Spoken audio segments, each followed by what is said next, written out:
е тържествен и дългоочакван ден за всички ученици от начален етап на 54-то СОУ Свети Иван Рилски, които се включиха в проекта Златни страници. Днес ще ви запозная с учениците от втори Б клас, които с огромно желание се включиха в инициативата. За повече информация ще се свържем с нашия репортер Георги. Здравейте, приятели на детската книга! Днес съм сред момичетата и момчетата от втори Б клас, за да разберем кои произведения са прочели и какво е тяхното отношение към книгата. С кои произведения се запознахте вие и вашите съученици?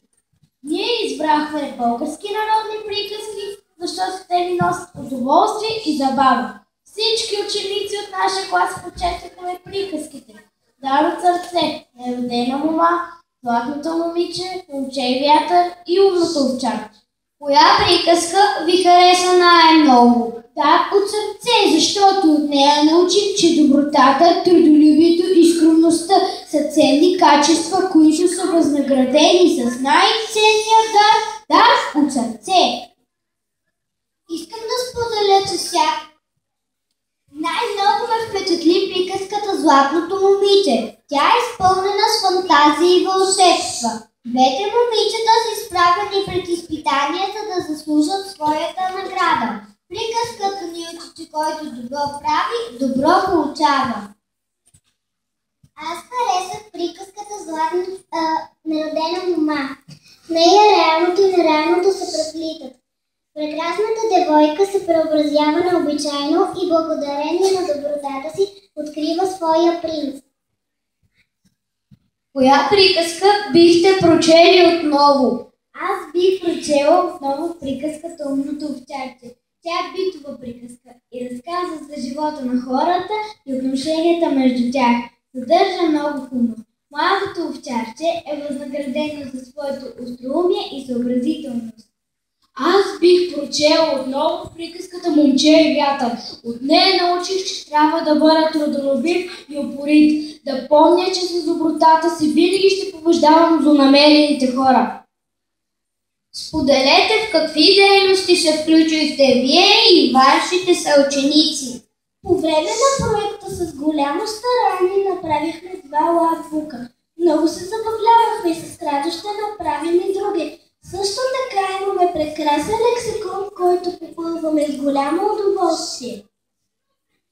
За да изразим своето отношение към вълшебната приказка, направихме и книжка Златното момиче. Красива, наша, истинска.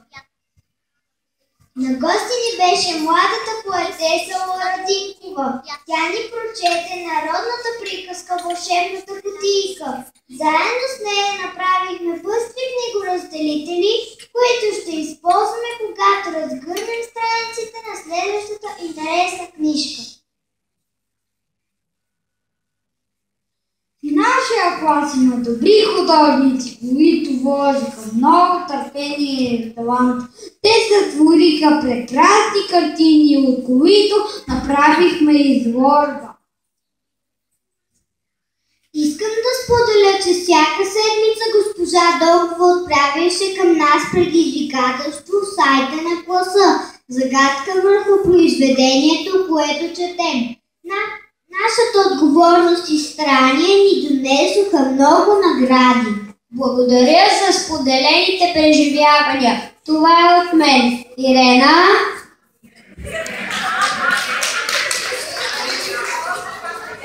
Учениците от втори Б клас ни убедиха, че жаждата ни за приказки е неотолима, че четенето е приятно занимание и има голямо значение за нас, децата.